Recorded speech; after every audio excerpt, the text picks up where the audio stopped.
A school in Delhi uses database management system to store student details. The school maintains a database school record under which there are two tables, student table and student library table. Student table maintains general details about every student enrolled in school. Student library table to store details of issued books. Book ID is the unique identification number issued to each book. Minimum issue duration of a book is 1 day. Now this student table and student library table. First question is, identify the SQL query which displays the data of student library table in ascending order of student ID. So order by already you have seen. In ascending order you can use ASC. If you don't want, you cannot, by default also it is ASC. So in this question paper, what it is told, student ID is in ascending order and data of student library. So table name will be student library. So select star from student library is correct. Order by के बाद change हो रहा है, तो यहाँ पे student ID के लिए stu आईडी होगा और दो आंसर करेक्ट है, 2 और 3 करेक्ट है इसमें, तो 2 और 3. So D will be your option. Both query 2 and 3 will display the desired data. So this is your correct option. Clear? If you can use the marker. Okay, it has opened here only. That's why marker it is not showing. So you can mark this as correct answer. Next one is the primary key for stu library table is. Primary key for stu library is your book ID. Book ID से होगा क्योंकि एक student 2 book को भी issue करा सकता है, तो यूनिक एंड नॉट नल होना चाहिए. तो एक ही बुक उस पैटर्न में, तो बुक आईडी होगा इसका आंसर. तो ए ऑप्शन होगा, बुक आईडी होगा. ठीक है. प्राइमरी की क्या होता है ये ऑलरेडी हम लोग जब बुक्स में देख रहे थे. Uniquely searches tuples in a relation, एक रिकॉर्ड को ढूंढने के काम आता है. तो स्टू लाइब्रेरी टेबल में हम स्टू आईडी नहीं लिख सकते हैं क्योंकि स्टू आईडी जो स्टूडेंट आईडी जो है वो एक स्टूडेंट अगर 2 बुक को इश्यू करे तो उसके रोल नंबर आईडी से हो रहा है, और इश्यू डेट एक डेट में बहुत सारे बच्चे इश्यू कर सकते हैं, वो भी नहीं हो सकता है. तो हम किससे ढूंढेंगे? Book ID. बुक आईडी रहेगा इसका प्राइमरी की. तो ए को मार्क कर लो, A is the correct answer. Which of the following SQL query will fetch ID of those issued books which have not been returned? कौन सा रिटर्न नहीं हुआ है? तो जो बुक आईडी इश्यू हो चुका है उसमें अगर नल वैल्यू है, अच्छा रिटर्न डेट इज नल, जिसका रिटर्न डेट नल है मतलब अभी तक रिटर्न नहीं हुआ है, तो ये इसमें डी ऑप्शन होगा. इसके आंसर्स लास्ट में दिए हुए हैं, ये यहाँ पे आंसर्स दिए. ठीक है. फर्स्ट का 2 और 3. अच्छा सेकंड का इन्होंने बुक आईडी और इश्यू डेट दिया है. एक बार चेक कर लो इसको. क्या हम इश्यू डेट एक डेट में एक ही स्टूडेंट को इश्यू करना है? Book ID and issue date. Next day वो बुक आईडी वापस आ गया है. ओके, ये कॉम्पोजिट का एग्जाम्पल है. कॉम्पोजिट प्राइमरी की क्या होता है कि जब वो रिटर्न आ गया है नेक्स्ट डे और फिर दूसरे बच्चे को वही बुक को इश्यू कर रहे हैं, तो हम उससे सर्च नहीं कर पा रहे. लेकिन ये तो लाइब्रेरी है, स्टूडेंट लाइब्रेरी है. Issue date, return date. हाँ सॉरी, इस वाले क्वेश्चन में मैंने मिस्टेक किया है.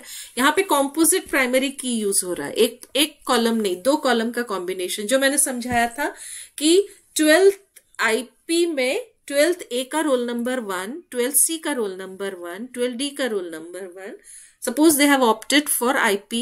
Now, if I want to search the record, then I have to use both the columns. That is as class as well as roll number. 12th A का roll number 1, 12th B का, तो class और roll number 2 के combination. इसमें क्या हो रहा है? book ID मैंने issue किया, next day return हो गया.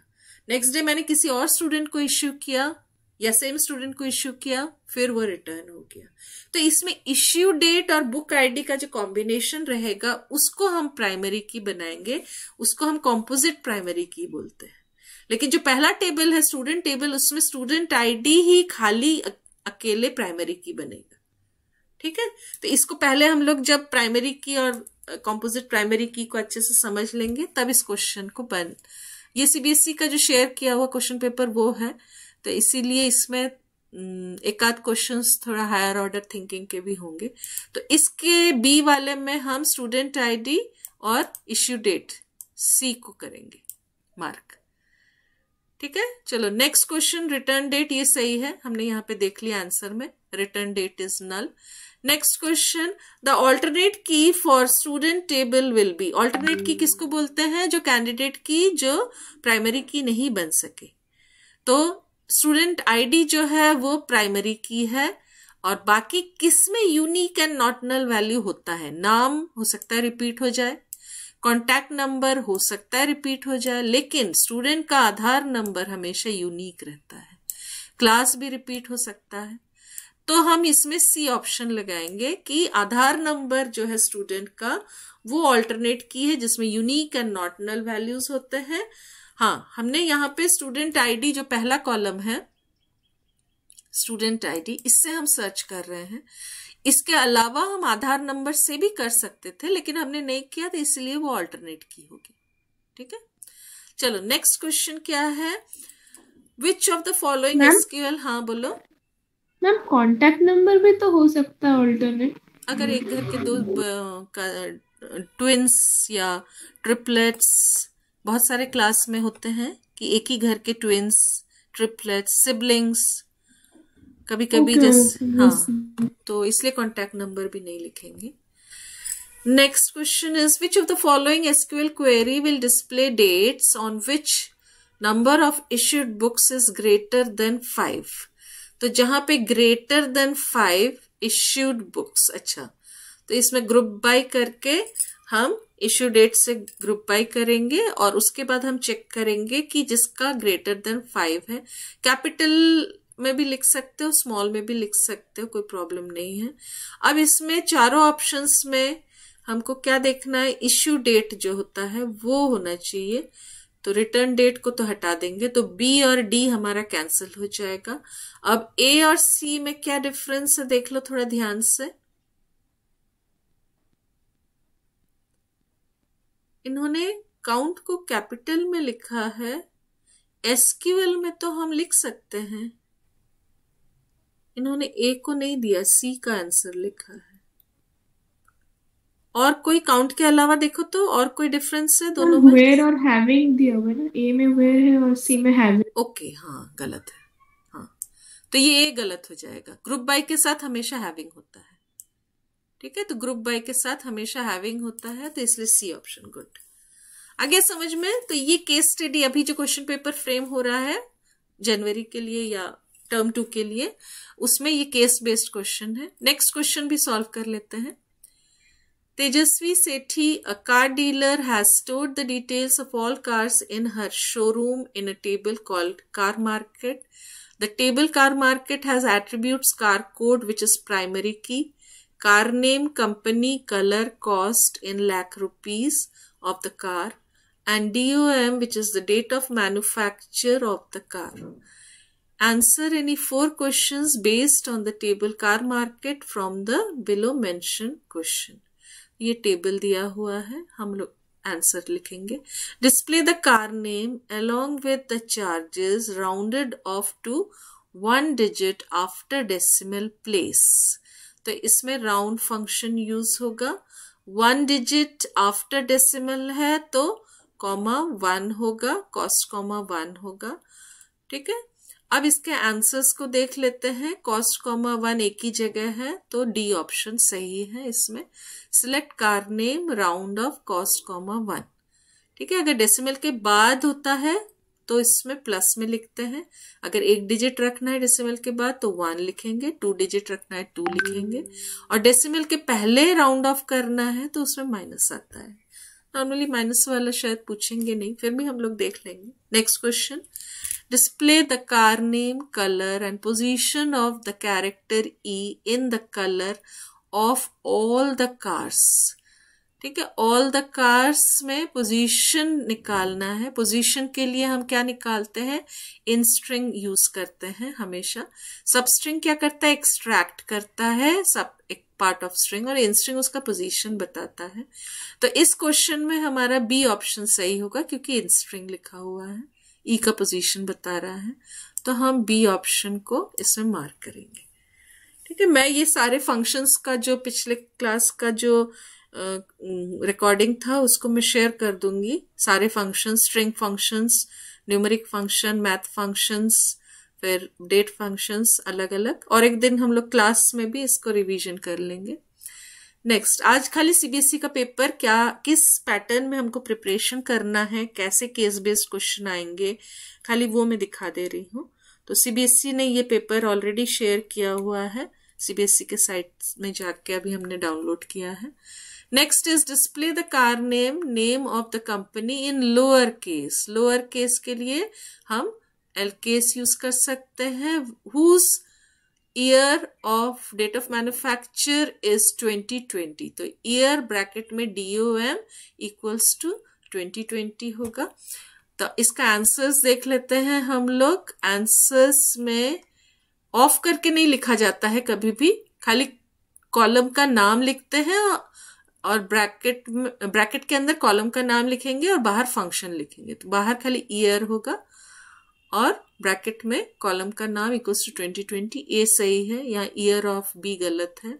सी में DOM from this to this, ये भी सही है कि लेकिन लोअर यूज हुआ है, एल केस के जगह पे लोअर यूज हुआ है. बाकी हम इसको भी कर सकते हैं, जैसे वेयर लिखा हुआ है ना, फ्रॉम दिस डेट, फ्रॉम नहीं, बिटवीन, ये फ्रॉम गलत है. ठीक है, इस केस में लोअर भी शायद सही होता है इसमें, लेकिन फ्रॉम गलत है, यहाँ बिटवीन यूज करना था, फिर सही हो जाता है ये आंसर. और फोर्थ वाले में फ्रॉम नहीं लिख सकते हैं, खाली ईयर लिखना था. ठीक है, तो सी में अगर यहाँ पे ये बिटवीन होता तो ये भी सही हो जाता. एक रेंज दे सकते हैं ईयर के लिए हम कि 1 जनवरी, अगर ईयर 2020 बोला गया है तो 1 जनवरी 2020 से लेके 31 दिसंबर 2020 तक. हम यहाँ अगर बिटवीन लिखते तो सी भी सही हो जाता. तो इस क्वेश्चन में ए इज द करेक्ट आंसर, ए को मार्क कर लेंगे हम लोग. Next, display the number of cars manufactured each year. तो ये हमको काउंट करना है हर साल. ईच ईयर मतलब ग्रुप बाय यूज होगा यहाँ पे. ठीक है, तो इसका आंसर जो होगा उसमें ईच ईयर, हर ईयर के हिसाब से, तो year of date of manufacturing के हिसाब से काउंट स्टार करना है. टोटल नंबर ऑफ कार्स कितने हर साल. जहां पे भी ईच वर्ड यूज होता है या ईयर वाइज यूज होता है वहां पे हम ग्रुप बाय लगाते हैं. ठीक है, तो इसका आंसर जो है पहला वाला डिस्टिंक्ट, तो ऐसे नहीं लिख, ये तो गलत है. डिस्टिंक्ट हमेशा पहले सिलेक्ट के कॉलम के पहले लिखा जाता है. डिस्टिंक्ट पहला गलत हो गया. बी इसका सही है. सी में बाय काउंट, अच्छा काउंट कार मार्केट हम नहीं लिख सकते हैं, काउंट स्टार लिख सकते हैं, या फिर उसका जो first unique and ordinal value उसको कार आईडी अगर है तो उसको कार मार्केट नहीं लिख सकते, वो गलत हो जाएगा. डिस्टिंक्ट लिखेंगे तो फिर तो यूनिकली काउंट स्टार ही होगा. डिस्टिंक्ट स्टार करके हम कॉलम नेम में हम डिस्टिंक्ट डालते हैं जब यूनिकली काउंट करना होता है. कोई रिपीटेड है, सपोज सिटीज रिपीटेड है और वहां पे हमको क्वेश्चन पेपर में दिया है कि यूनिकली काउंट करना है, तब हम लोग डिस्टिंक्ट यूज करते हैं. तो यहाँ पे डिस्टिंक्ट भी नहीं होगा. तो इसका आंसर जो है वो बी होगा. ठीक है, next, what is the cardinality and degree. कितने टोटल नंबर ऑफ रोज और कितने टोटल नंबर ऑफ कॉलम्स है, टेबल में काउंट कर लो.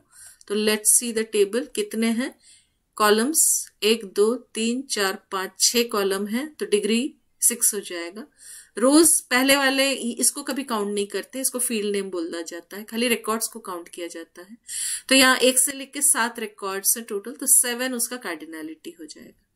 तो 7 होगा कार्डिनलिटी, 7 और डिग्री 6, तो इसका आंसर सी हो जाएगा. आगे समझ में किस पैटर्न में पेपर डिजाइन हो रहा है। केस बेस्ड क्वेश्चंस इस टाइप के हैं। सेकंड, वन वर्ड क्वेश्चंस जो है फुल फॉर्म्स भी देख लोगे, फिर कौन से डीडीएल कमांड्स से, डीएमएल कमांड्स से, टीसीएल, फिर किस कमांड से हम क्रिएट डेटाबेस करते हैं, किस कमांड से हम चेंज करते हैं, किस कमांड से हम ऑल्टर ऐड करते हैं कोई कॉलम को या मॉडिफाई करते हैं, किस कमांड से टेबल को डिलीट करते हैं, ड्रॉप कमांड होता है। फिर रोज को इंसर्ट करने के लिए इंसर्ट होता है, चेंज मॉडिफाई रोज के लिए हम अपडेट यूज करते हैं, रोज को डिलीट करने के लिए डिलीट यूज करते हैं। तो ये वन वर्ड आंसर्स है। सिलेक्ट क्वेरी बहुत सारे हैं, इसमें एक सिंगल टेबल दिया हुआ है जिसमें सिलेक्ट क्वेरी जो है उसको लिखना है, जैसे यहाँ पे दिया हुआ है ऐसे टेबल दिए हुए हैं। और write SQL my SQL query to display this, तो ये सिलेक्ट क्वेरी लिखना पड़ेगा। इस टाइप के बहुत सारे क्वेश्चंस हैं। मैं आंसर के साथ क्वेश्चन बैंक अभी बनना शुरू हुआ है, ये वाला क्वेश्चन बैंक बना रही हूँ, तो बाद में at the end I will share with you this question bank. अब इसमें MySQL कमांड कैसे लिखना है। Write MySQL command to create a database school. Answer में क्या लिखोगे, create database school semicolon. Write MySQL command to open use a database school, use database school. ठीक है। फिर टेबल अगर क्रिएट करना है, दिया हुआ है उसके डेटा, ये कॉलम का नाम भी दिया रहेगा यहाँ पे, column names, roll number, name and marks. तो इसका आंसर क्रिएट टेबल जो भी रहेगा कॉलम नेम्स के साथ इसको हम क्रिएट करेंगे। ठीक है। फिर अरेंज करने के लिए हम ऑर्डर बाय यूज करते हैं। अगर असेंडिंग दिया है तो बाय डिफॉल्ट होता है, डिसेंडिंग के लिए DESC यूज करते हैं। इसको डिटेल में हम लोग करेंगे, एक एक करके हम लोग। देखो ये टॉपिक्स हैं, मैं आज सारे वीडियोस शेयर कर दे रही हूँ पुराने जितने हैं, जैसे टपल क्या है, एट्रीब्यूट क्या है, डिफरेंसेस क्या है, कीज कौन कौन से हैं, उसके लिंक्स डाल के मैं इसमें शेयर कर दूंगी। तो इससे क्या होगा, रिवीजन भी हो जाएगा तुम लोग का, पुराना 11th क्लास का जितना MySQL का रिवीजन हो जाएगा।